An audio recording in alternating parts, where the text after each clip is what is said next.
Yo, so today is a monumental day because we're going to get into some heavy topics. You already know we got a black vice president now in the office, and I'm feeling black excellence. And we're going to talk about Raz-B because the interview that I did with him has been shut down for now, and we're going to open it all the way up.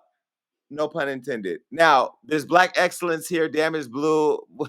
What have y'all been? I know I didn't know how to open the show. It's a lot. You know, It's a lot going on. we also have a young lady that I met on Clubhouse. You know, I'm a crackhead on Clubhouse, and she's won Talent Unlocked. She won $1,000 and an interview here on the show and our national show. So she's gonna be here, Katakio.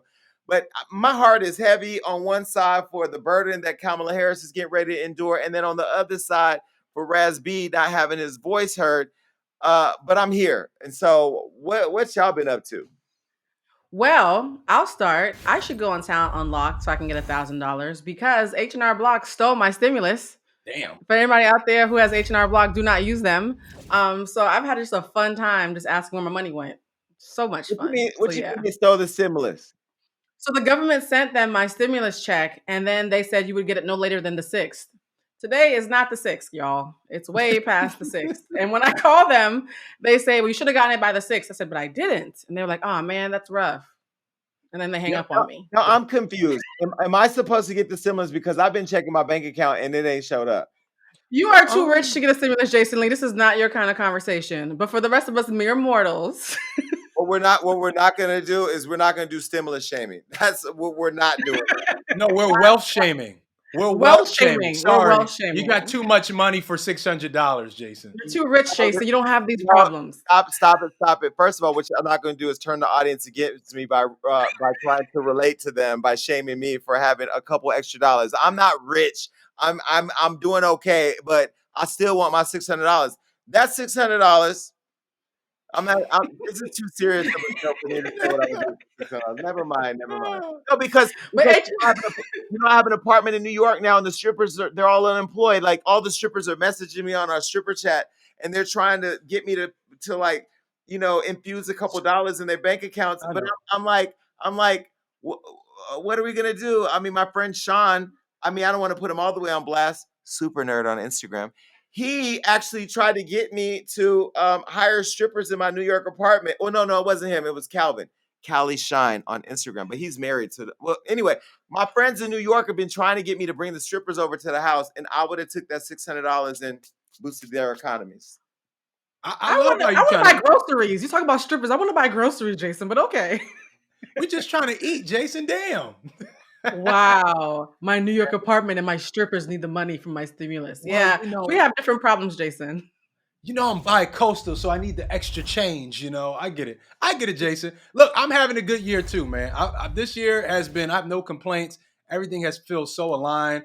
I'm thankful to be on the show. I'm thankful to be working with y'all. So if you're asking me what I got going on, it's all been beautiful. I'm feeling good. That's all I got, though. Ain't nothing else new Well, with that. Just well, feeling I'm good. also happy to announce that we've been extended through May on Fox Soul. So that's what I'm talking about. Yay! 28 episodes in Yes. the middle of a pandemic ain't easy, people. So, and I appreciate being able to share this space with both of you. Damage, you've been a ride or die for a minute, and Blues come in and been a ride or die as well. And we have serious conversations on this show. A lot of people, I want to reveal something. I have felt guilted into being the messy tea guy, the guy that everybody showed up for, because there's a lot of fear. I built this brand on a very specific temperature, and so to turn that temperature down, there's a little fear, and people may not want to show up, and people may not want to enjoy what I have to offer because they want all the flair. And I'll tell you, that's why I created gagging. But I have to say, this show has to evolve in a space, especially in today's times, where we can talk about the topics we're going to talk about today. And I also say to my audience, right? Those of you, I always talk about how Damages roll with me. It's a lot of y'all on here that have rolled with me for the last 5 years. And I have to say, I want to thank you because you've allowed me to evolve. You've seen me lose the weight. You saw the book. You saw the Ariana Grande jokes. God forbid, those ain't never coming back. You've seen me be my best. You've seen me at my worst, and you've stuck with me. And the thing I learned, Damage and Blue, is I have to stop focusing on the 2.45 million that follow on Instagram, the 245,000 or 55,000 on YouTube, whatever. I got to stop worrying about all the masses and focus on the 5,000 who show up, who buy my books, who buy the merch, who watch the show, who subscribe, who join our Gag Nation on YouTube. Those are the fans. Those are the diehard people. I would rather focus on the quality of the people that support me and that are supporting this show and this brand than the quantity. Does that make sense? It makes total sense. And also, we're living in history. Like, our kids are literally going to be learning about 2020 and 2021 in the history books. So it'd be insane for you not to evolve with the times and make your voice heard on a huge platform that you built on your own. So Right. obviously you have to evolve. Yeah, and I've also heard white people. There were some black people on Clubhouse saying that they thought I was just a black man who was the face of a white man's company. Y'all better stop playing with me. You know, the thing I did do is try Wow. to include, you know, diverse conversations, because look at the world we live in, right? And the one thing that I did do that I do regret is I used to always say I don't need to come in here and talk about being black all the time, because you know, I'm black, and everybody knows outside of the show, I'm proud to be black, and I'm doing a lot of things to move our conversation. But I realized something along the way, that there are people counting on me being silent about how proud I am to be black, because of the fear that momentum will build in attacking the disparity between us as a people in this country with people who are not like us. And so for that, I have been doing a lot more to use my platforms to talk about, you know, the pride I have in being black, being a black business owner, a black entrepreneur, a black person in tech, and somebody who has created his own way. And I hope that people will respect that in the end. Look, you know, we have to get into some serious stuff today. We have a black vice president, as we said, but also we have a black man who's been talking about a lot of stuff going on in in his life with his family members who have sexually abused him allegedly, Raz-B, and the fact that his interview was shut down. And so we're going to get into that coming up. Damage, what have you been doing? You know what? I haven't been doing much, Jason, but like I said earlier, I'm just blessed. This has been a good year. I'm so thankful. Once again, I want to thank you and Blue just for being my ride or dies on this show. I can't complain about anything. Like, my son's birthday's coming up. He's completely healthy. My mom's 77 years old. She don't got COVID. I can't complain right now, Jason. I'm just loving life. Well, I have another complaint besides H&R Block. Jason, you know, I've been so inspired by you. I give up sugar. And so that's been interesting. Oh man, it's been giving up sugar is not easy. What has the experience been? I lost like 15 pounds, but I wake up sometimes having dreams about eating candy. Just I had like an erotic dream about peppermint candy. Like, I miss sugar. Sugar is a drug, y'all. It's rough out here in these sugar-free streets. So it's the biggest send drug. prayers. It is the biggest drug, and I blame Jason Lee and all his Tatiana antics. It officially rubbed off. Yeah, I want some candy, y'all. I'm afraid to ask this question because the peppermint candies are the candies that the church mother slides to you in church. What I like the sticks. What erotic dreams? I had an erotic dream about a peppermint stick. It was not okay. It was not okay. Use your imagination, Jason. No, I blame the sugar. No. I will not use my imagination, and nor will I allow for this anymore. You know what I will say? You know, Damage, you brought up, you know, your mom not having COVID. I just got back from Miami. And I ain't gonna lie. First of all, I have to shout out Tory Lanez. I hung out with Tory Lanez this week in Miami. I actually like Tory Lanez. I like Tory Lanez. I'm sorry. I have to say, he reminds me a lot of my homies from the hood who have a bunch of recklessness surrounding him, who's moving through the streets with this don't give a fuck attitude. But privately, we actually had a decent conversation. Now, I know he's talking to Jason from Hollywood Unlocked, so I do know I'm going to have a different experience with him than most people. But I will say I actually enjoy this company. I'm sure there's pictures out there. I wanted to get a picture with him just to blow up the internet, because I know a lot of people are going to be like, I can't believe, like Damage's face, I can't believe you hung out with him, because Damage, we know how you feel about Tory. You can hang out with whoever you want, bro. You can. Yeah, wow. I did not know that. That is very interesting, Jason Lee. I'm using your Yeah, full name because I'm trying to grapple with this. Okay. okay, so let me set the scene. So I had me a little Please. convertible. I had me a little convertible Benz with the blacked out windows. I'm pulled through. You know what I mean? The Flex. VIP. They set me up. But listen, when I get out the car, I had to go to the bathroom. So I went to the bathroom, and when I came out the airplane, body yada yada yada yada yada yada. And I didn't know if that was because they saw Hey. me walking the party or what. But Tory Lane's hosting the That's right. party, me walking. It was a lot. But yeah, and then also went to a party on Star Island where Gucci Mane, Tyga, and Lil Baby performed, and I met the kid 24 Golden, who shout out to him. He's super dope. I want to have him on the show soon. We Mm-hmm. changed numbers, but Gucci Gucci remembered me, which was crazy because Gua. he's he's Gucci. So I walk up to him. I'm like, hey man, we need you on the show, and he's like, yo, you want me to do that interview with Hollywood Unlocked, right? Yeah, I met you before. I remember when I met you, and he told me the event, who the sponsor was, and where, and he remembered and he said to me, "Nigga, I don't forget nothing." And it was kind of scary because Yeah. I had to think about all the shit my writers be saying. But Gucci was cool. Tyga acted like he didn't know me a little bit in public. He knew me, but he was a little, distant. Maybe I don't know. Maybe he didn't want any. I don't know. He didn't embrace you like Tory? We talked about his penis in a past episode, Jason. He probably saw Yeah, you talking about his yeah. lovely penis. So But unfortunately, Blue, I didn't suck it, so it wasn't much he had to dodge. Okay, it's like if I sucked it, then Tiger, you can act funny. But anyway, I'm gonna let you live because whatever. I don't know where you were coming from that night. Maybe you had too much orange juice, or But I'm gonna hold my tongue. I'm gonna hold my Roland Ray oversized tongue because I could say some shit right now that will really fuck y'all all up, but I'm not going to because Tiger, maybe it was just a lot of energy. I think that was Unwell sitting there. So I'm gonna go ahead and retreat. I'm gonna retreat. But it was a bunch of white people and all of us black people. And I looked at my friend and said, we forgot about COVID. We gotta go. I forgot COVID was real because I found myself in a party with the food god and all the other people that I haven't seen in forever. And I forgot, although this seems fun, this is a pandemic. Mm-hmm. Oh you were yeah, it's dancing the real. body yaddy yaddy with Tory Lanez in Miami and shooting the shit with Gucci Man, and you talk about my stimulus check, and you can relate, Jason Lee. Okay. No, Okay. I can. No, listen, I kept my mask on the whole time, and I talked. There was one point where Tori reached over and he said, "Yo, you're gonna be okay. I see how you looking." I'm like, this is a little, this is a little tense for me. Yeah, no, I'm So, cool.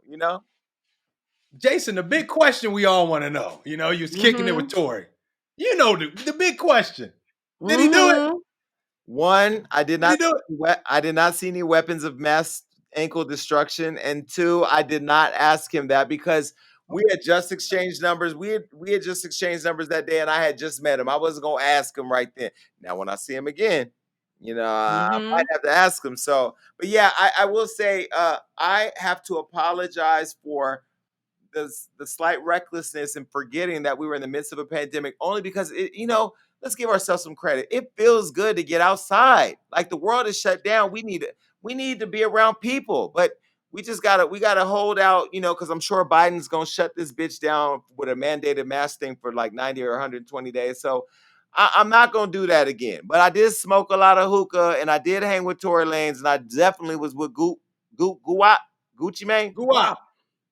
Good one. And I did have dinner with Food God, who, by the way, is messy as hell. He came to Prime 112, and I was sitting in the corner of this table that they had put me at. But he said that was like the hometown buffet area of the restaurant, which I don't think there's a hometown buffet area of Prime 112 because it's like Of Prime That's 112. that's so bougie. That is so bougie. He's Okay. not getting a stimulus. Right. He's not worried about H&R Block. Okay. he actually made the people move our table. Wow. Jason, you were the down to earth one. You were in a group where you were the down to earth one. This is all I'm hearing right now. Wow. This is What in the please. what in the privilege is going on? Why are we moving from and I was like this because I have my rollie on, but why are we moving from the table? I want to sit here, but Food God moved us and shout out also I went to another party with Larsa Pippen, but this party wasn't Oh as my big. God. No, it was only 10 billionaires in the room and 10 billionaire millionaires that we were talking about Hollywood Unlocked and me and Larsa were hanging out. I did a lot this weekend. I'm not going to do no You more. also got tested though, right? In the middle of all that, at the end, you got tested. Yeah? Of course. You know what? We're gonna work on you, Jason. We're gonna work on you, Jason Lee. It's okay. Get in line because Jesus has been working on me forever. Now let's get to the show.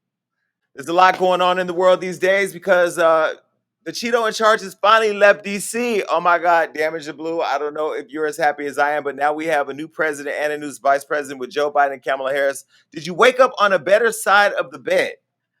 Hell yeah. Oh my God. I am so happy. And I'm happy he didn't show up to the inauguration because I love it when trash takes itself out. So, yes, I'm very happy today.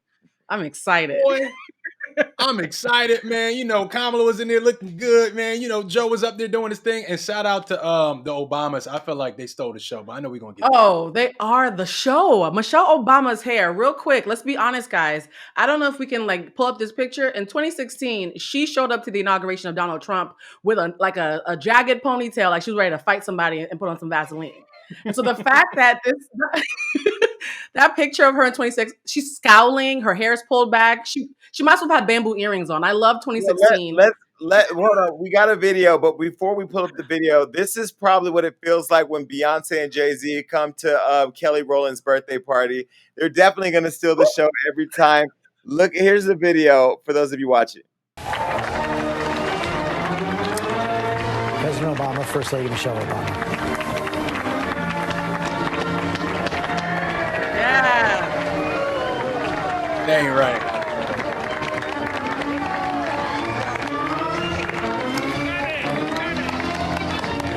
Cecilia Vega, Barack Obama chose Joe Biden as his vice president. He trusted Joe Biden as his vice president. He writes about being irritated at times by Joe Biden as vice president, but in the end, they became brothers.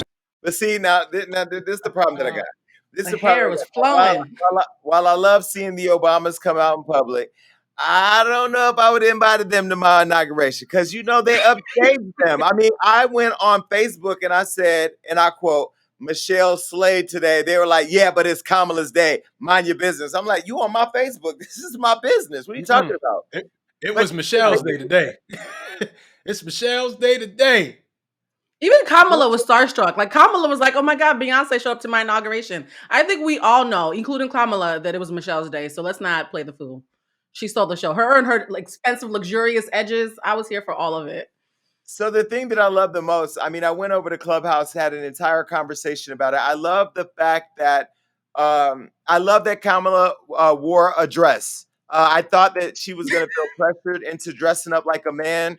I thought she was going to feel pressure to put on one of those wrinkly little frumpy men's suits. And I love the fact that she came looking beautiful and she looked like a woman because this is history to have a woman, not to mention a Black woman and a woman of color at that, in the White House as a VP. And so I don't know. I felt re-inspired again. It took me back to 2008 when Obama was elected president. Just how unifying the sentiments were immediately. I mean, we know that we're getting ready to get into some shit because government is government and it's messy whether you're a Republican or a Democrat. I just think the last 4 years have been so traumatizing with the Cheeto in charge at the helm of our country. Think about it. We've had him try to repeal LGBT rights for the Marriage Equality Act. We had him try to take away health care for all Americans. We had him shut down borders to Muslim countries. We had him keeping kids in the cages at the borders in Mexico.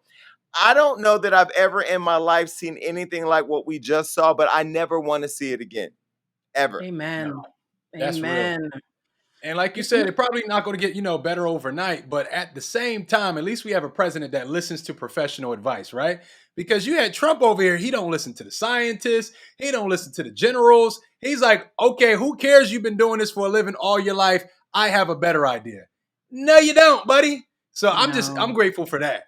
Now, I've opened up here on the show how one of my sisters just passed away from COVID-19. I love the fact that one of Biden's first things out the gate was acknowledging all the people that have died from the pandemic. We've had over 400,000 people in this country die. I don't think we really think about what that represents. In my whole life, I've never seen a pandemic sweep through our country the way that this pandemic has.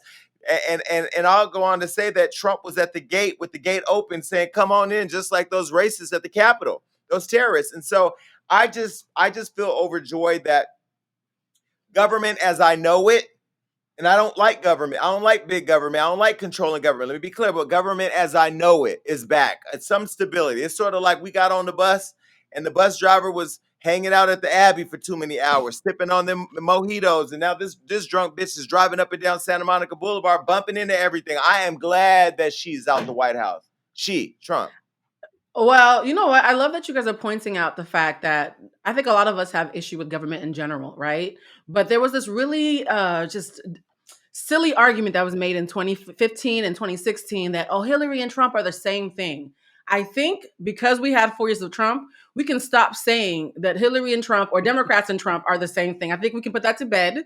We can now admit that there's politicians as usual, Democrats and Republicans, and then there's the Antichrist that was Trump. And so to all the people who didn't vote in 2016 because they thought, why does it matter? We all found out the hard way why it matters. The very hard way. I'm going to say something that's going to probably piss people off, and I want to know what you two think. I think America, particularly Black America, got the election last time wrong by not voting in a seasoned, experienced leader like Hillary Clinton. She should have won. I actually agree with you. I think Hillary is not likable and she was problematic, but she was actually competent. Competence now is back in the White House, whether you like them or not. She was actually competent, whether you liked her or not. Donald Trump was so bad that we all want to go and hug George Bush. Like Bush, when you see Bush on TV now, it's like, hey, I remember him.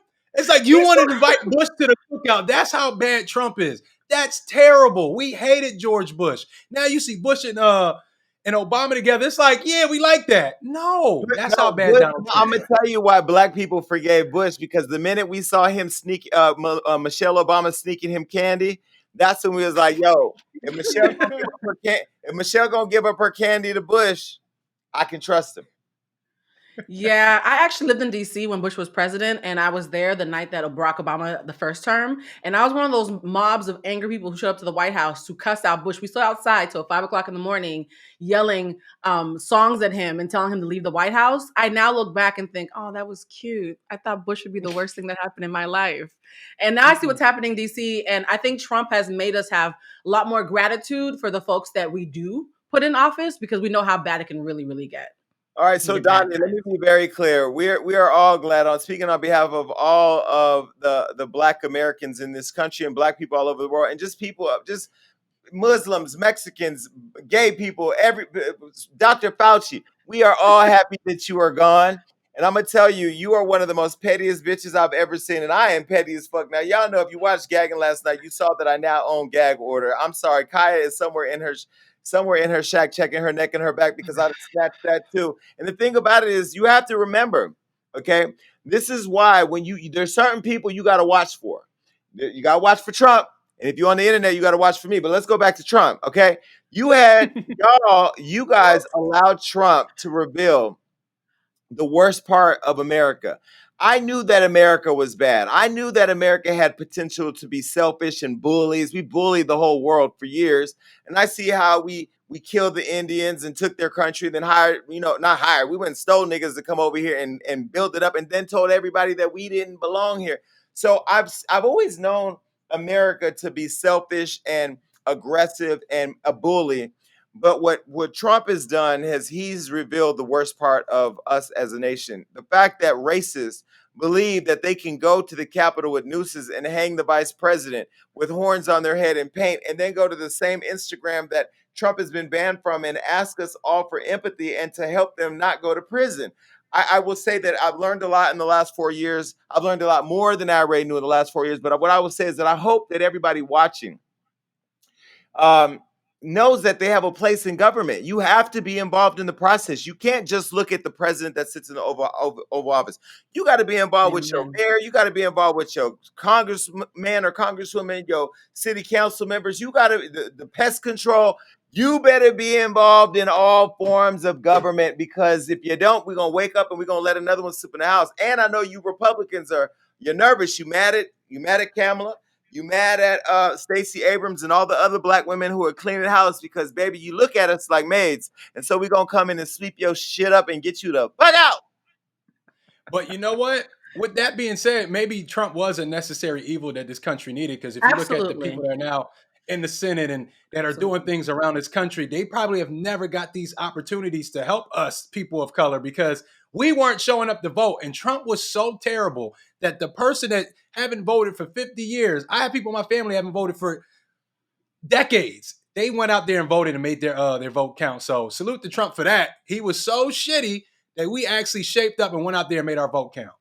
I That's completely agree with that. I see that. He was a very necessary evil. I think Trump actually is what we needed because there's been two Americas for a very long time, and white folks were able to hide behind white liberals and pretend like there's only one America. And Trump was like, "Oh, hold my beer." And the FBI even said the day that Trump got elected, that was the highest level of hate crimes the entire year. So literally from the second they announced him as president, all these toothless hillbillies came out of the woodworks. And they're bougie cousins, because let's be honest, some of the racists are very bougie, and they showed their asses. And thank you, Trump, for showing us where all the roaches were. We But you appreciate you know for what? that. I'm gonna also go ahead and blame some of you Negroes too, because some of you black ass niggas out there, y'all sat there and you rode that Trump train because you thought you were gonna benefit from it. Yeah, he got two of your favorite rappers out of prison or out of problems, Kodak Black and Lil Wayne. Now I'm gonna tell you, Kodak Black, they should have left his ass in prison. I'm gonna tell you why. Because the way he disrespected Nipsey alone, for me, throw the key away. The way you disrespected Yep. Nipsey by trying to holler at my girl Lauren London right Lauren as London. Nipsey had passed away, so disrespectful. And for me, I just personally don't. I just we have to stop as a people gravitating towards the things that look shiny. Okay, so we thought that the Apprentice star who said grab him by the pussy in the era of trying to protect black women was going to be the man that was going to lead us to the promised land and get our 40 acres and a mule. But what he did as a consolation prize to all of you shucking and jiving, the little two, what's the two black women who used to go around with him? Uh, Diamond and Silk. Cisco, Cisco and Hennessy, whatever. You know the consolation prize that you got for him as president is he let out your favorite rappers. He didn't do anything monumental for black people. And please don't bring up what he did for HBCUs because listen, that nigga literally gave them money to buy the black vote. Let's be very clear. He did nothing Yep. good to advance us as a people. And so I'm really glad that he's out. But it's some of us that I have an issue with today because I went on Clubhouse. As you know, that's my favorite app. That I'm a Clubhouse crackhead. I went on the app today as I was preparing to come here, and I saw that there was a conversation congratulating Kamala Harris as the new vice president because she's the first female and a female of color at that in the White House. Now we all know Vogue recently came under fire. I think we got the pictures from the Vogue cover. This is the Vogue cover that they had where they shot her, and she looked very light skinned. Okay, and we talked about this before on the show where we talked about the lighting and all of that. Well, it's created a whole conversation around colorism now. There was a room on Clubhouse where it went from congratulating her and celebrating her to saying that she became the vice president because she's light skinned. And I had an issue with that. So I started another room called Colorism Conversations. Why is Kamala's skin tone a conversation? And so I first want to say before I open it up that white people started this conflict that we have in our community. But black people, in my opinion, black folks, all of you are continuing to make it a problem in our community. You allowed the hatred, you allowed the spiking of the punch to grow into a pandemic and now an epidemic within our community where you force people to take sides based on their experience. You force people to feel some type of way based on pointing out other things. And I would say this, I went on Clubhouse and shout out to Catherine Bruton, the vice president of BMI, and Tanika Ray and Amber Rose and other people that came into the room and helped moderate this conversation with strong women of color of different shades. One thing we all said was colorism is a real issue that we should unpack and continue to have evolving dialogue around. Blue, you and I have talked about it on the side, wanting to really create a nice conversation around it. But Right. we have to stop. We're not going to take the day that she's elected as vice president to separate our people over it, are we? Is that what we're doing? So I have thoughts. I'm going to start with the great ones first. I completely agree with you, Jason. Colorism is not about blackness. Anytime we pretend it's about blackness, we've already gotten it wrong. Colorism is about proximity to whiteness. It was created by white people as a disease that they spoon fed to us to hate our own. So I completely agree that White people gave us this disease and we are cultivating it, right? And so we should be able to acknowledge that Kamala Harris, yes, she gets the benefit from light skin privilege, but that doesn't take away from the fact that she's completely qualified and she's probably going to do an amazing job cleaning up the mess that Donald D. Trump left for the rest of us. So that's one thing. You can acknowledge colorism, but still clap for a sis who went to HBCU who is going to fight the good fight on our behalf. So I completely agree with Jason on that. Where I think my opinion gets a little bit nuanced, though, is the fact that I had to cover the VP picking process very extensively at my day job. And I know for a fact that Stacey Abrams was actually the first person that they courted for this position. She was literally having dinner with Biden all the time. And it was very, very heavily speculated that she was going to be the VP nominee. Let's be honest, guys. Politics is as much about policy as it is about optics. How you look, especially as a Black person, especially as a Black woman, does matter in politics. They literally do polls where they see, are you visually going to be accepted by the community? So the fact that from the beginning it was supposed to be Stacey Abrams, and then right before it turned to Kamala Harris, there actually is a precedent that there was some optics issues there. And to make this less highbrow, my best friend is a light-skinned Black man. The day that they announced that Kamala Harris was the VP, he was in an Uber with another man. This man said, I can't believe that he picked a fat Black woman to be the VP, and went off on Stacey Abrams for 20 minutes. My best friend waited for him to be done and said, ooh, bruh, you got that wrong. We thought it was going to be Stacey. He actually picked Kamala. And the driver said, oh, okay, that works. So let's be clear. My best friend called me. He said, Blue, you always talk about colorism and how insidious it is. It wasn't until I watched somebody drag Stacey Abrams, who's equally qualified, and then be relieved when a more visually appealing Kamala Harris was chosen that I realized just how insidious this is. So I'm going to say this. People who think that there is something amiss with the optics are completely correct. The optics do matter. I think it's naive at best and intellectually dishonest at worst to pretend that the way that you look does not matter. Barack Obama and Kamala being mixed race, it matters to white people. It really does. Ask them yourselves. However, we can still clap for her. We can still clap for her and say she did a great job. She didn't create that. She did not create this dynamic. And so she shouldn't be blamed for it.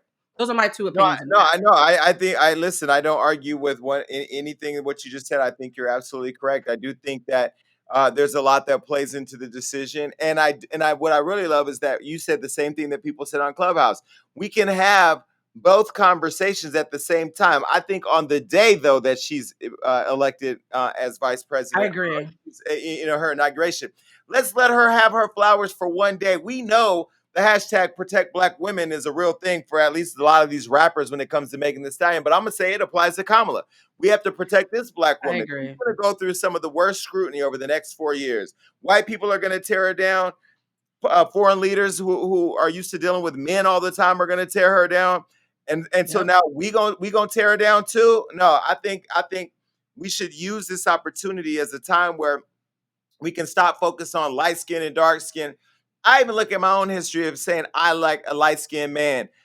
I didn't. That was my attraction. There are people who are attracted to Asians. I have a friend. All he wants to do is date Asian women. He's Filipino and Black, And so I personally decided to no longer say I like a light skinned man because I like dark skinned men too. I just in describing what I preferred, I said that. Now, what I will say is I've learned in my own experience, in my own journey, that my words have power. We do this show, the three of us have our own individual platforms, and together we have this megaphone. And so sometimes when we say something that just, to me is just, maybe it's just a preference, that has repercussions, and it impacts people in different places. People have come from different walks in life. And so I've learned how to be a little bit more responsible with what I project and put out. And it doesn't mean that I'm not uncensored or that I can't, have my interests, but I think being very clear about our intentions is important as we navigate through these colorist streets.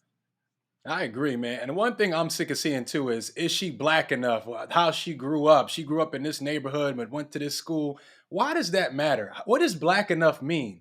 Like, what is the true definition of being Black in this country? Like, I'm so disgusted with that, because if anything, if she does have an advantage where she grew up in a white neighborhood and she knows how to articulate with whites, why is that a bad thing? That somebody's in the office that can speak that language, I guess the white language, because she's not Black enough, to fight for rights of all people. I'm trying to really understand this Black enough talk, because that's another thing we do along with colorism. We try to level how black somebody is depending on how much struggle they had in their life? Is that what we are as black people, where you have to struggle a certain amount of time in your life to be considered black? What is up with that? Yeah. And the gag is with that is that there's some really dark-skinned black people who don't like us. And there's some really, really pale hoteps who love us. And so for me, I don't ask if you're black enough. I ask, are you pro-black? If you are pro-black, you are black enough for me. If you are anti-black, I don't care if you are as dark as tar, we have a problem. So to me, forget black enough, are you pro-black? But what I love about the inauguration also was that they're very socially conscious. They didn't have millions of people out there for, because they know we're in the middle of a pandemic. Everybody wore their masks. They had the black man, the black officer who diverted the haters, the hate crime terrorists at the Capitol. They had him walk Kamala out. So they're being very socially conscious. Now, when they brought J-Lo out to perform, I got nervous because that girl in a live mic, I didn't know where it was gonna go, but she pulled it off, and Lady Gaga pulled it off too. I think that they both did a great job. I love how Lady Gaga was fanning out for the Obamas and fanning out for them up there on the stage, because listen, I think we all can say, no matter where we were when this inauguration took place, that we were doing two things. One, saying, damn, Michelle's hair is laid, she looks fly.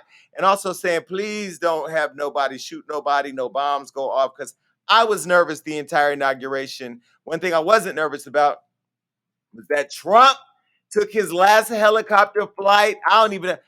He didn't even come to the inauguration. Is that crazy or what? He's not invited. I love it.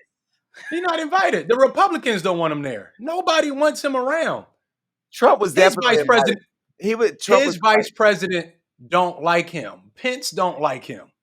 We thought Pence was terrible. Pence is like, nah, I'm with y'all. Even terrible people don't like Trump. Pence is terrible, but he still has sense. Pence is terrible. And let me tell you something about old Mitchy Mitch.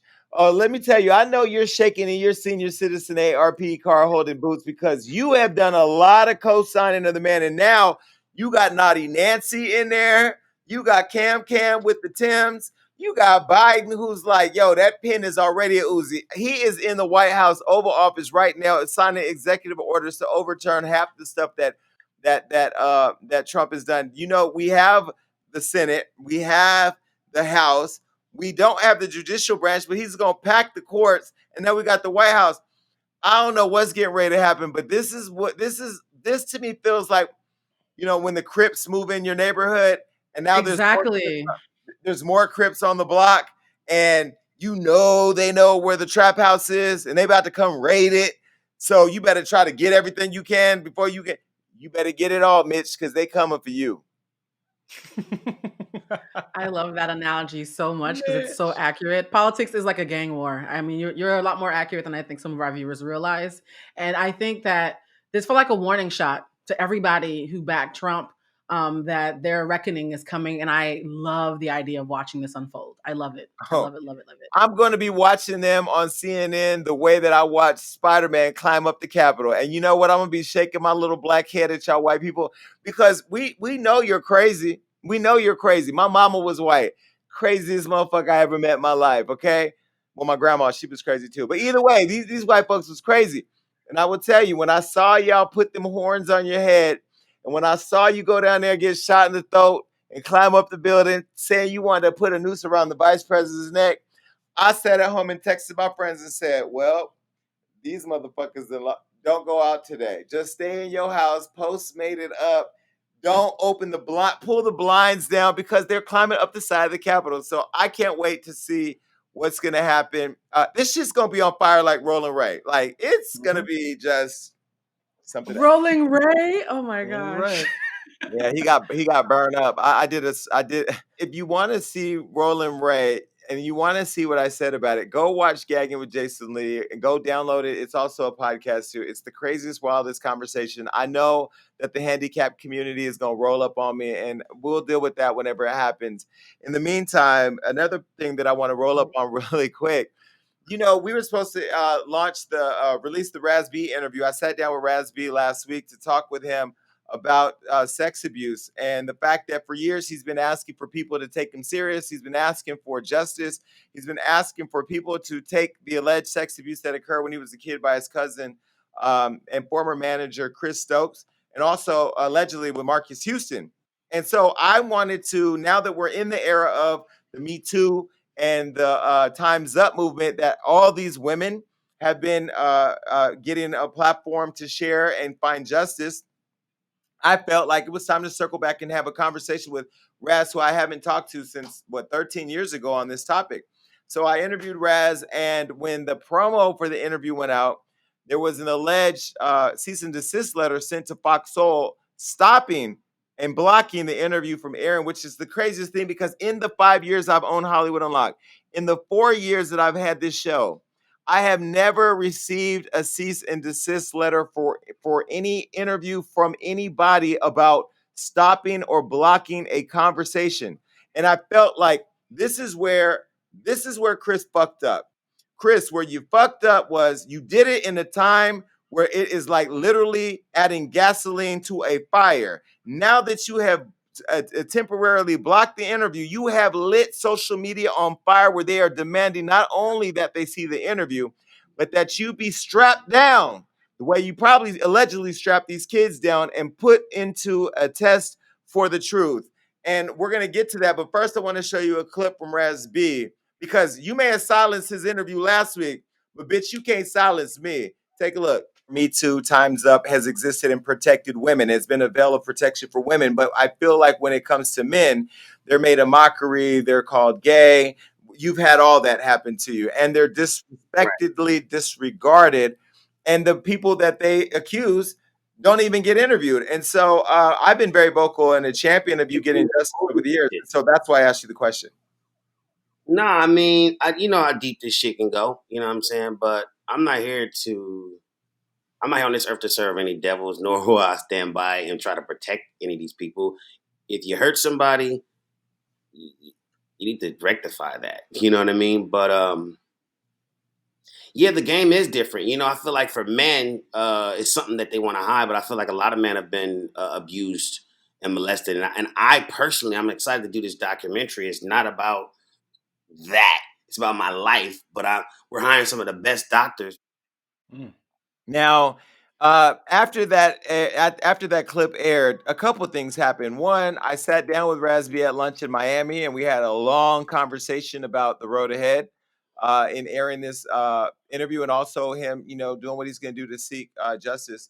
And I also received a phone call from Marcus Houston, and Marcus, if you're watching, I'm just going to be very transparent because I told you when I answered the phone, one, this was not a safe space for you, nor was it a private call because I was so fucking pissed at the idea that Chris thought that he could silence me here at Hollywood Unlocked and silence the show and, silence any guest who wants to come on and seek justice.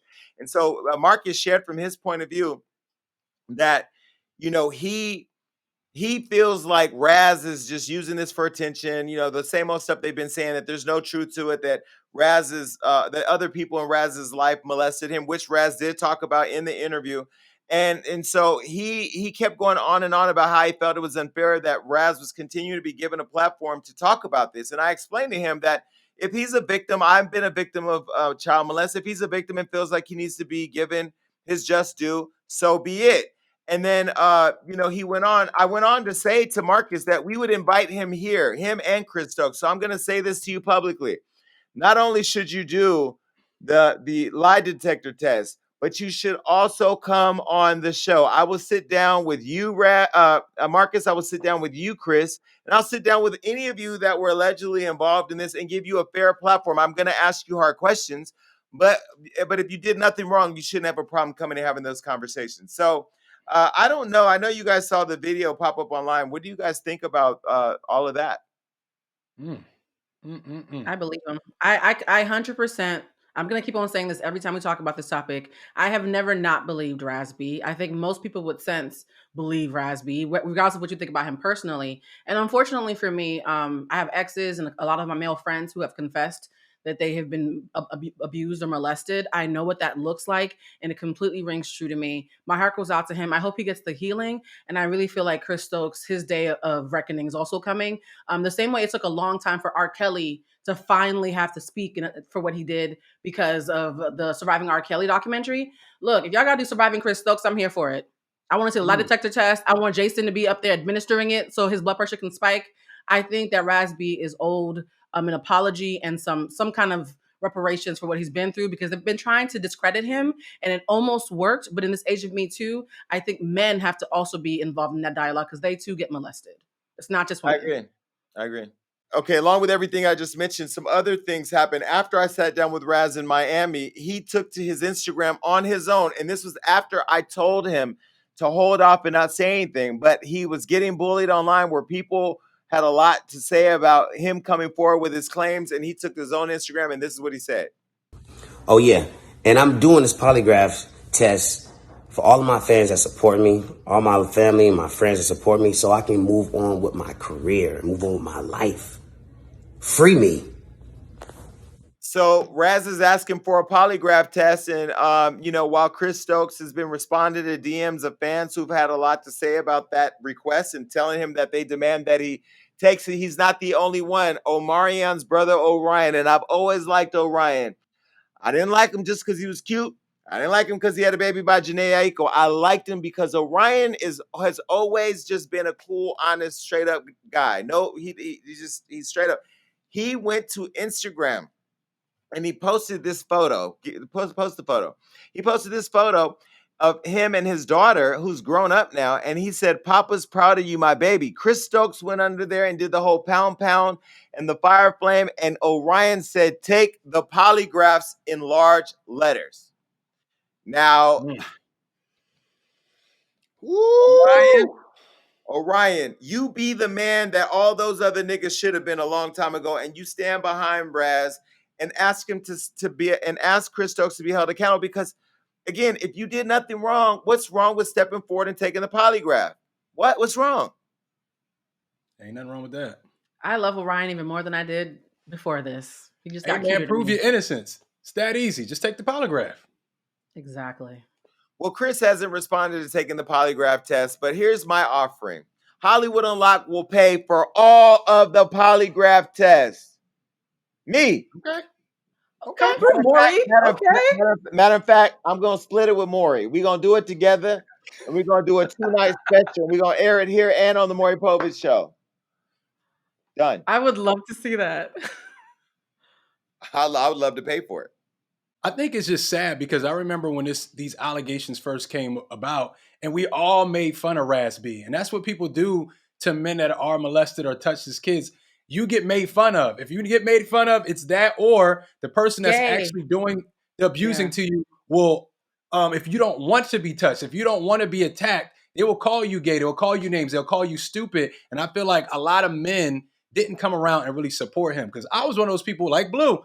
I always believed him. I just didn't know what to do about it. It's like, okay, that happened. Now what? And I feel like it shows you in today's times with the Me Too movement, the Time's Up movement, that we do need to rally around people like Raz-B that have these kind of stories and really support them, because I can't even imagine if I was him in his shoes. And for so many years, he's been telling the same story, exactly the same story, and no one has even offered to really step out and take that next step to help him. So I really do think it's dope that you gave him a platform, Jason. And also for Chris Stokes and Marcus Houston, come on here. If you think he just wants attention, tell the other side of it. We never get to hear the other side. Y'all just say he wants attention. He's not promoting shit. He don't have shit to sell. What is he promoting? Himself?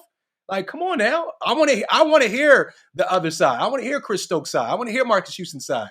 So don't just say he's doing this for attention. He's crazy. He's this and he's that. Let's hear it. Let's really hear you sit down and talk about it, and let's have a conversation. Now, one of the things that was pointed out to me in getting that interview was that Omarion just recently, or not too long ago, had an interview with Vlad TV. And in the interview, he seemingly validated the concerns raised by Raz. Marcus also said to me on the phone that he was aware that Raz was molested, but by other people. Here's my thing. If you remember, if you've been watching this show since day one, you remember Kay Michelle was here. And what she said on the show about R. Kelly was that she was around when things were happening. There were mothers in the kitchen cooking, and there were other people there, staff that were helping and aiding and abetting this activity. If you were a security guard and you picked people up from the airport, if you were an assistant booking a hotel room or traveling with them, you all need to go to jail because you're all complicit. Yep. It's almost like if a drive-by shooting happens, you don't just lock up the shooter, you lock up everybody in the car. Unless you cooperate, then maybe you can get a deal. But there are crimes that have been committed and decisions were made. And so for that, all those people need to be in trouble. Now, this is the thing that I don't understand. One of the things when we did our research that we said one of the reasons why men don't come forward is because of guilt and shame. Like they're afraid to be looked at as gay or looked at as weak. And how did you let some man or some woman take over you? Because that was another perspective on Clubhouse Yep. where people were talking about women are also predators for young men too. Oh, You know, hell and yeah. so when Absolutely. I think about the idea that a man would come forward and say, I was molested, a man stuck his penis in me or made me suck his dick. And we would think that he's doing that just for clout in today's society as a black man. I don't believe that. I just Even don't. back then when he did it, even worse back It then. was worse back then. Yeah, It it was really way was. worse. It was But like, dog, what are you saying? But my and can point, we address this whole thing? Oh, go ahead, Jason. You were about to make a my point point. is when I was molested, my mother, I remember sitting with her in the police department and her telling me that she did not believe I was molested, that she didn't understand why somebody would touch me. And I just go back to that moment when I was 7. And then I look at somebody now who is what, 33 years old, and the 7-year-old and the 33-year-old are literally having the same experience. And I think that's very telling about the culture and the climate that we live in, that we have not provided a safe space for young boys to be able to come forward and tell their part. And so I'm very troubled at the idea that they would try to block him from telling his truth, because you can say whatever you want about me. I'm gonna let you say whatever you want, and I'm gonna come out and address it head on, because if there is truth or no truth, I own everything that I do and say. And I said to Fox Soul, we as partners cannot be complicit in hiding this interview from the public. We have to find the legal route to get to making sure that the public can see his point of view, and then let the chips fall where they may.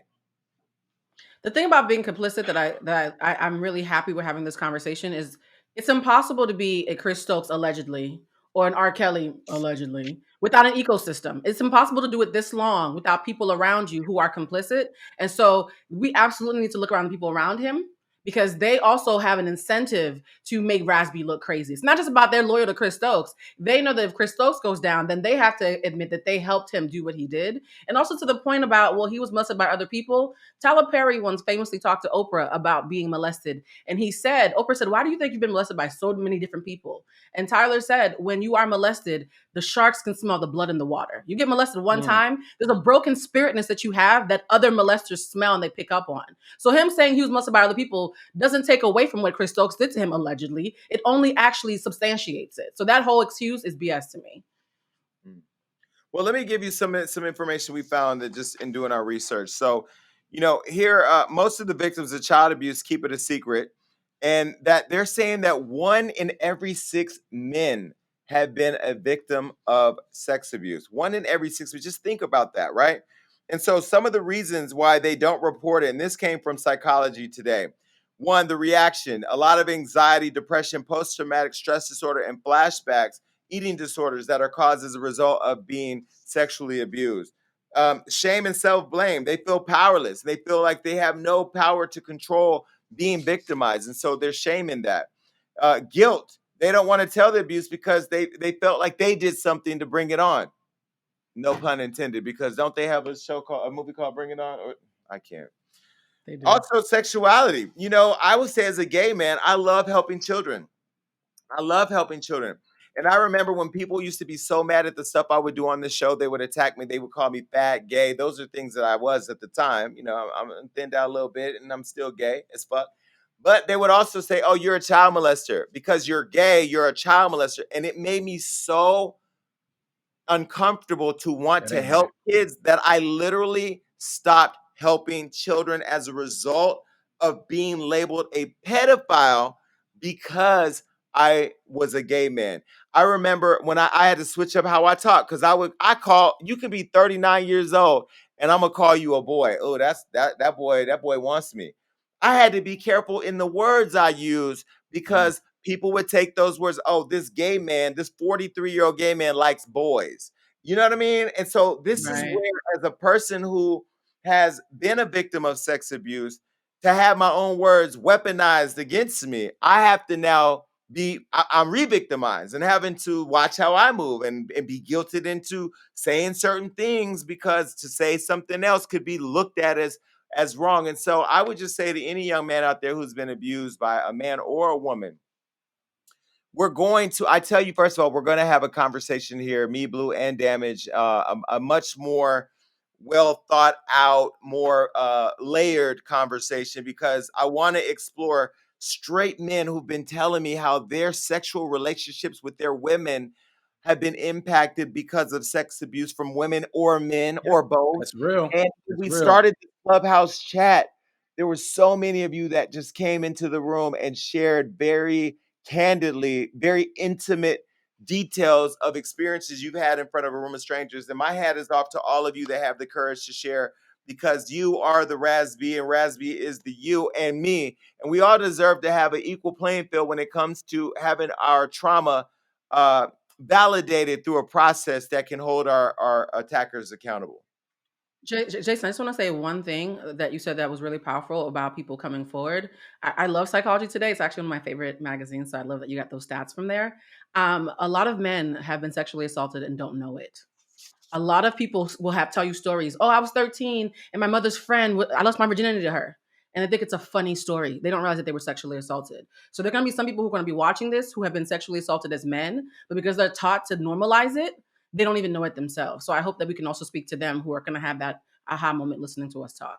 Well, That's when I real. wrote my book and I recounted the two situations that happened for me with men, right? Because in my mind, I was sexually abused by two men. On this show, again, if you've been watching from day one, you remember when we had T.S. Madison here the first time, and I was telling a story about how I was laying in the bed at 8 years old with two older women who I had sex with at 8 years old. And I joked about it. I said we were laying in bed smoking Marlboros. I joked about it. And people in the comments let me have it. They were like, how dare you joke about being molested? I didn't even see that as being molested, because at 8 Exactly. years old, if you read the book, God must have forgotten about me. I was running down the streets with a key around my neck. I was a grown ass 8-year-old boy, but I was still a kid. And so, what people witnessed and what I witnessed in the playback was I was acknowledging that I had been molested another time by women. And I don't think Yep. that we think about it that way. If you're the young girl who wore the baby fat jacket in high school because you was fucking the dope boy on the block, he was 23, you were 16, you were molested. If you were the young boy, 16, fucking the 23-year-old, and you was that cool nigga who had an old chick, no, you were molested. And I think once we can come to terms with those conversations, only then can we really start to process the pain. And I tell you, I am committed. If Fox Soul doesn't air this show in the next week or so, it will be aired on Hollywood Unlocked, and I will push that thing everywhere. So it's coming. It's coming, Chris. You might as well just go on and own up and deal with it. Mm. Now, for the Amen. record, I'll say this so I don't get sued. Chris Stokes and Marcus Houston have both denied the claims of doing any wrongdoing in sexual abuse to Raz-B or any other members of B2K. And my understanding, talking to Raz years ago, that there were other members of the group who have been molested. And when I look back over me on Love and Hip Hop, I wonder, why wasn't I in scenes with Omarion? Why wasn't I in scenes with Boog? Why wasn't I in real scenes with Fizz? There were the little moments here at the reunion, and then there was, a pop-up here and there on specific topics. But why didn't you allow me? Because, I was going to ask. There's many times I told producers that I wanted to confront Fizz on the conversation that I had with Raz back in 2007, where he said that Fizz was also allegedly molested. And I wasn't allowed to do that with the producers because they didn't want to touch that topic. But that's the topic that we're going to touch now, because I believe these kids were victimized. And one more thing, Chris. Quentin Tarver has also alleged that you sexually abused him. And I have a friend that was involved with your group and in your camp back in the day who's not famous, that the world does not know. And he was there and he witnessed a lot of things. So be careful when you send those cease and desist letters, because I'm going to tell you, a subpoena is a dangerous thing. You better ask Kaya. Just like I snatched all her shit, you'll be surprised at what I know. And you'll be surprised at the skeletons in your closet that I got over here in a drawer waiting for them to come out. Now, I hope that everybody is getting the help that they need. I don't like starting these type of conversations for numbers. Yeah, people gonna click and watch, yes, and we thank you for that. But this is not a clickbait show or a clickbait conversation. This is a real thing that real people are dealing with. There's gonna be people that watch this show right now that are going to, like Blue said, that are gonna have a reaction. and that are going to find themselves trapped in Raz's circumstance of not being believed or not being listened to or not being taken serious or even in some cases being shut down. And I could tell you that I I survived it. We are not victims. Let me change my words up. This again, where words have power. We're survivors of child molest. If you survived it, congratulations. There's a lot of people that took their own lives. Raz-B talked about in the interview how he, thought of killing himself and thoughts of suicide. That's thoughts that people have in real life. And so I'm hoping that he's allowed to have his voice heard.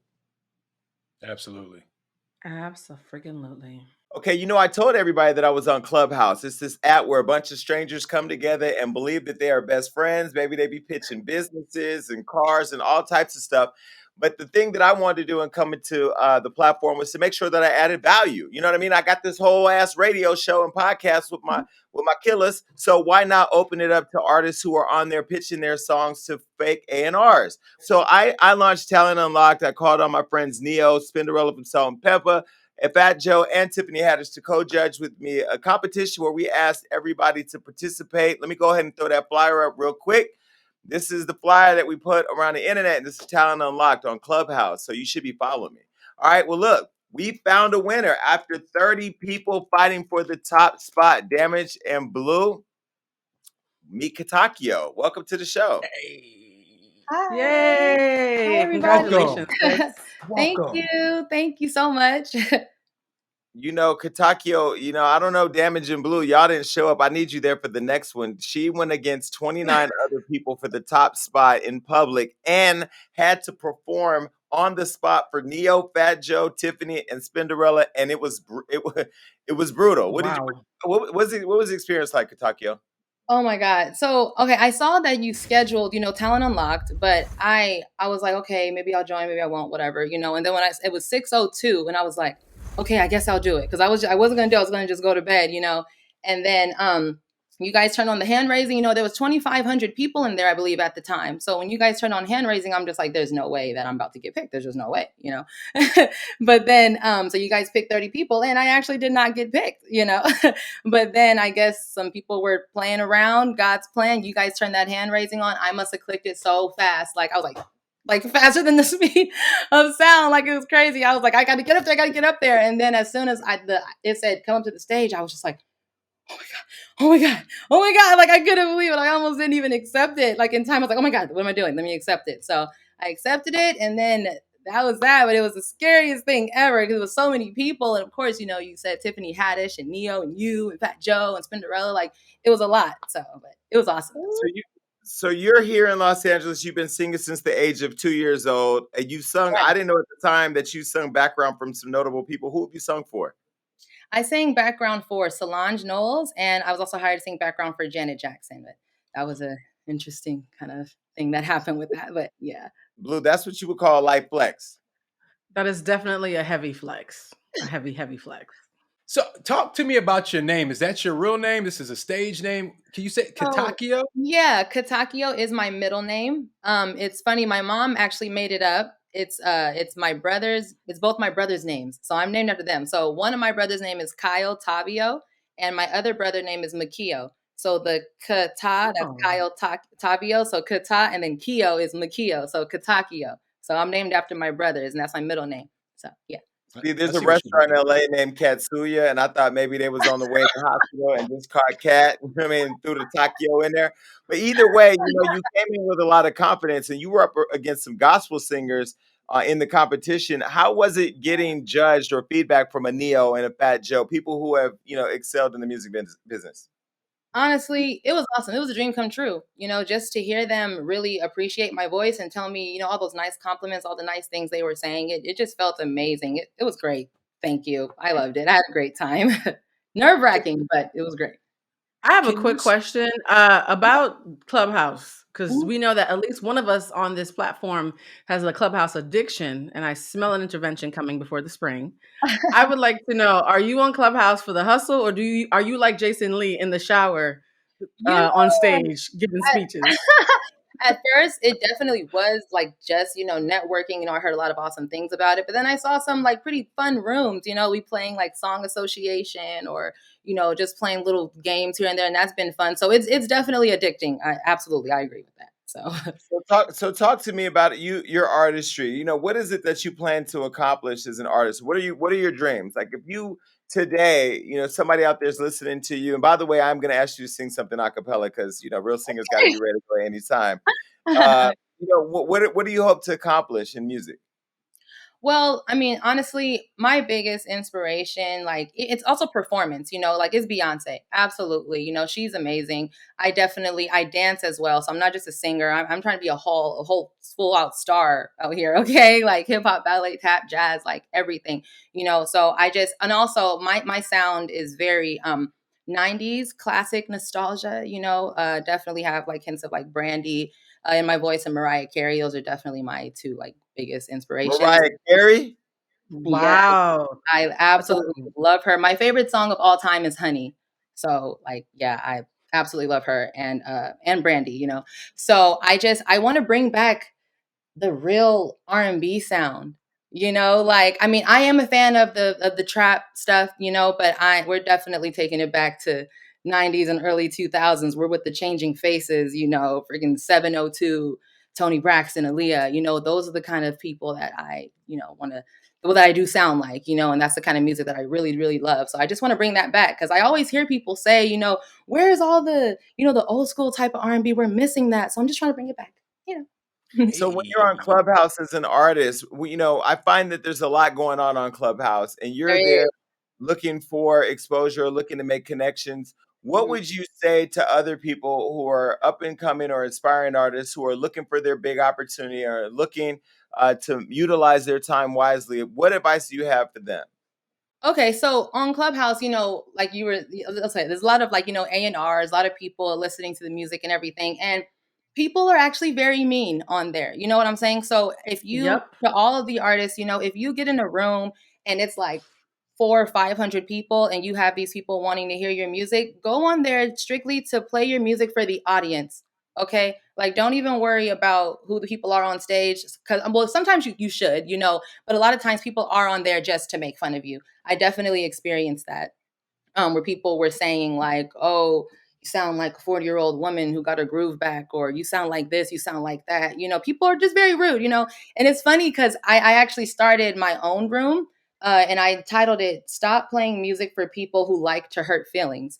And it's crazy, like word got around, and all these big names started coming in. Brian Michael Cox was in there, Ray Daniels was in there, a couple other people was in there, and the room grew. It was about almost 700 people in there. And we were just talking about it. I was saying there's a way to tell someone that you don't like their music without completely disrespecting them. You don't have to be rude. You can just say, it wasn't for me. I didn't like it. Thank you for sharing your work, but it's not going to work for me, but instead people are like, it's ass, it's terrible, it's garbage, just give up, jump off a bridge and just, you know what I'm saying? It's like, do we have to go that far? You know what I'm saying? So yeah, if you're on Clubhouse, I feel like just play your music for all the audience, because the good thing that I got after like people were not that nice, I would get a lot of DMs like, wow, you're amazing. Like, don't listen to them. Like, that was great. And I definitely have gained over 1,000 new followers on Instagram from Clubhouse alone. So it's good. Just keep following your dreams, do what you do, and just stay positive and just protect your mind at all times, because people are out there they want you to fail. So, you just got to keep going and just never stop. So, as the winner of Talent Unlocked, the first ever Talent Unlocked, having performed in front of me, Fat Joe, Neo, Spinderella, and Tiffany Haddish, and won and beaten out everybody, what message? Send a message to each of the judges that may be watching and maybe listening, so they can hear straight from you what you thought about their judging and their commentary. Because me and Joe, we were a little rough on everybody. Neo was PC, and Tiffany was funny.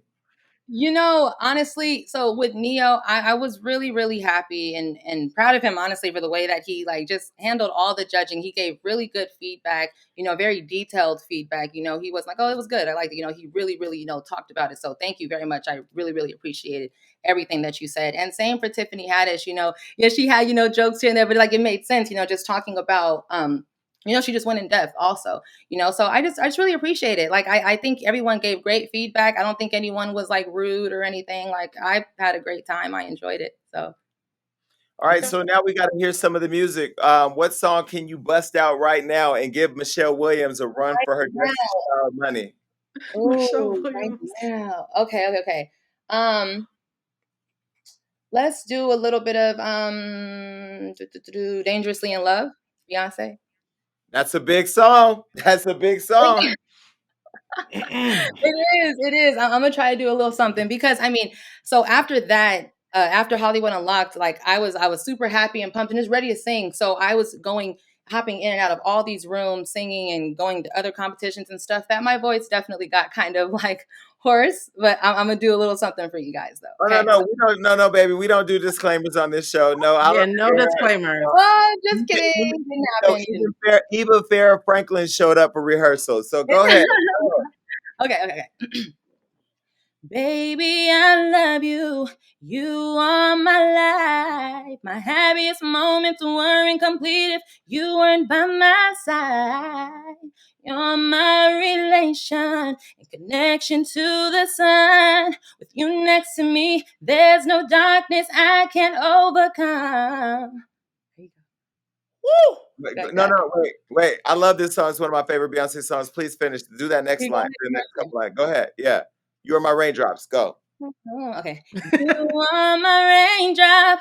I am the sea. With you and God, who's my sunlight, I bloom and I grow so beautifully. Baby, I'm so proud to be your girl. You made the confusion go away and it's cold and mess the world. Oh, wow. See, now I could have finished. I could have finished, but it'd have been real gay. But I love it. You see this? This means you gave me chills. I had to tighten up my sweater. Like that? That was good. Hey, That was that's beautiful. cool. Okay. But listen, we've put your social media up here, so hopefully everybody follows you. And I just want to say, thank you for having the courage to get up there. You was on the stage with some heavy hitters in the game, and you gave it all, and people could just see your talent. So congratulations! And you have a project coming up. Tell people about your project. Yes, definitely. So, it's funny. About 6 months ago, I actually had sent Hollywood Unlocked an email asking, how to promote, for like promo deals and all that kind of stuff. So, like, God's plan, so it just feels great to actually be on here and actually talking to you, because I was like, dang, how am I going to do this? Like, how am I going to be able to talk to him and everything? And it just worked out, So that $1,000, thank you so much. I used that to, I got my own little photo shoot, and when I was hoping that the interview would have been a little bit, further down the road, but since it was so fast, I'm actually really happy about it, because I had been planning on releasing a single around Valentine's Day, but I just like, oh, I gotta still lose, 15 pounds. I gotta do this, I gotta do that. And I'm just kind of just lollygagging, messing up and everything. So I'm happy that this happened so quickly, because I just took that $1,000. I took 2 days, planned a photo shoot, had a makeup artist. I actually live in San Diego right now, so I had to go all the way to LA. I was up and down Santee Alley and downtown LA trying to find outfits, trying to find a makeup artist, do all this stuff. It was so much going on, but it came together, and the pictures turned out beautiful. So my new single is called Tell Me What You Like. It's going to be coming out February 5th, right around Valentine's Day. And then I'm actually in the process of shooting a music video for that too. And I'll have that come out on February 12th. That's the goal, But so I use that money to do the photo shoot to help promote my single. So I did, the photo shoot and everything. So yeah, it's called Tell Me What You Like. It's definitely a slow, sexy, kind of song. I think everyone's gonna like it for like Valentine's Day, So it's gonna be really, really exciting. I'm super pumped. So I can't wait for you guys to hear it. It's gonna be See, great. what she said was she took the $1,000 she won and she invested it in herself. She didn't go over and subscribe to the premium OnlyFans. She didn't go Absolutely. But I'm glad that you took the money that you won and reinvested in yourself. And I hope that people, follow you from this interview and keep following your career. And I will see you in these clubhouse streets. You sure will. Absolutely. All right, Katakio, good luck with everything. Thank you so much. Thank you, everybody. Well, listen, this has been a lot. Just to recap, we got a black woman in the White House with some Timberlands on. Trump is somewhere eating Cheetos and scratching his fat ass on Helicopter One or Marine Corps One. Michelle Obama is somewhere. She done took her lace off and put them cornrows back, and she's looking fabulous. And Hillary is somewhere laughing all you bitches for voting that motherfucker in. And Raz-B is going to get just because we're going to air that show, and Hollywood Unlocked is going to pay for all of the, what's the thing called? Polygraphs. This has been so much, I forgot what it was called. It was a big show. And to anybody who has paused this show to go and watch me talk about Man on Fire, aka Roland Ray on Gagging with Jason Lee, and who came back to tell me how wrong I am, do you see the duality in my personality? I can be very responsible and I can be a little reckless too. But that's why we love Hollywood Unlocked. That's why we love all of you for continuing to come back and watch and listen to this reckless ass show. Please make sure you're subscribed to YouTube, because that's how we get you to see us and all our Black excellence, all the cuteness that I share here with these two crazy motherfuckers, but also so you can see all the other content that we have. But until then, we out of here. Peace. Hi, fam. All right, look, that was a great show, and make sure you keep coming back, because we got all types of amazing interviews and topics that are gonna make you go crazy. That's right. That means like, subscribe, do everything you need to do to make sure you stay up to date with what we got going on. And ladies, stay tuned in, because you know I have your back. And listen, make sure that you're commenting below, because even though I say I don't read it on the show, that's all I do when it's over. Peace. Mm-hmm.